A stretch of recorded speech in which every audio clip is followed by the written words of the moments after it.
শোক দিবস বাতিল ঘোষণা করে একটি ঐতিহাসিক সিদ্ধান্ত গ্রহণ করেছে। এজন্য আমি অন্তর্বর্তীকালীন সরকারকে ধন্যবাদ জানাই। আরেকটি বিষয় আমি দেশবাসীকে সতর্ক করতে চাই, হেফাজতে ইসলামের নেতা কর্মীদেরকে সতর্ক করতে চাই। ইতিমধ্যে আপনারা বিভিন্ন যোগাযোগ মাধ্যম, সামাজিক যোগাযোগ মাধ্যমে দেখেছেন পরাজিত শক্তির ফ্যাসিবাদী নেত্রী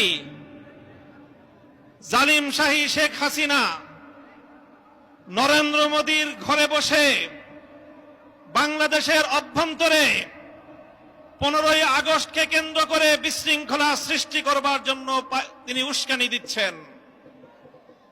বলতে চাই, আওয়ামী লীগের, যুবলীগের, ছাত্রলীগের যারা বিগত 15 বছর পর্যন্ত হাতুড়ি লীগের ভূমিকা পালন করেছেন, মনে রাখবেন এখন বাংলাদেশ আর সেই 16 বছরের ফ্যাসিবাদী পরাধীন বাংলাদেশ নয়।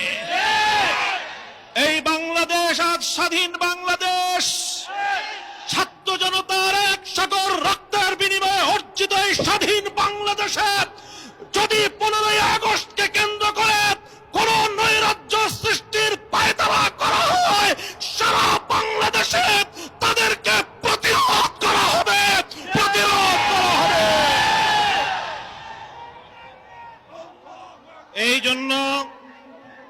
এই জন্য আমরা বৈষম্য বিরোধী ছাত্র আন্দোলনের নেতৃবৃন্দ, অন্তর্বর্তীকালীন সরকারের দায়িত্বশীলদের পাশাপাশি হেফাজতে ইসলামের নেতা কর্মীদেরকে আমি আহ্বান জানাতে চাই, আগামীকাল 15ই আগস্ট, 16ই আগস্ট এবং গোটা আগস্ট মাস জুড়ে আমাদেরকে সতর্ক থাকতে হবে। কারণ মনে রাখবেন, আওয়ামী লীগের রাজনীতি হলো প্রতিহিংসার রাজনীতি। 1975 সালে 3.5 বছরের অপশাসনের যুগে শেখ মুজিবুর রহমান সাহেব নির্বিচারে এদেশের 20,000 যুবককে হত্যা করেছিল। এদেশের বাকশাল কায়েম করার মধ্য দিয়ে মানুষের সকল অধিকারগুলো তিনি হরণ করেছিলেন। অধিকার হারা মানুষ তখন তারা ক্ষুব্ধ হয়ে শেখ হাসিনা ঘোষণা দিয়েছিল যে জাতি তার বাবাকে হত্যা করেছে তিনি সেই জাতির কাছ থেকে প্রতিশোধ গ্রহণ করবেন।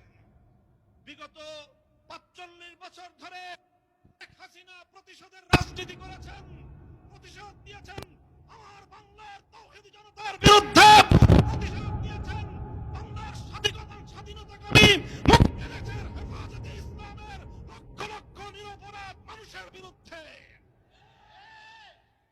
তিনি একজন খুনির নেশায় মাতাল, খুনের নেশায় মাতাল।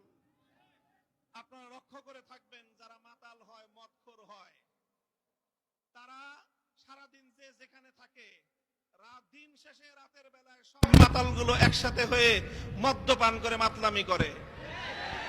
বর্তমান পৃথিবীতে বড় বড় খুনের নেশায় মাতাল আছে। 1 নম্বর বিনিয়ামিন নেতানিয়াহু, 2 নম্বর ভারতের গুজরাটের কসাই নরেন্দ্র মোদী, 3 নম্বর বাংলাদেশের বিদায়ী ফ্যাসিবাদী শেখ হাসিনা। এই শেখ হাসিনা এখন গিয়ে খুনের নেশায় মাতাল হয়ে নরেন্দ্র মোদীর সাথে আখড়া করছে।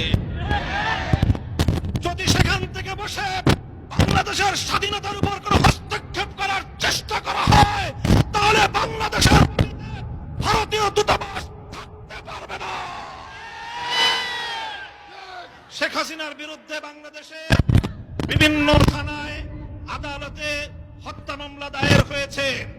আমি আহ্বান জানাতে চাই, খুনি হাসিনাকে ধরে এনে বিচারের কাঠগড়ায় দাঁড় করাতে হবে। প্রিয় সাথী ও বন্ধুগণ, বক্তব্য শেষ।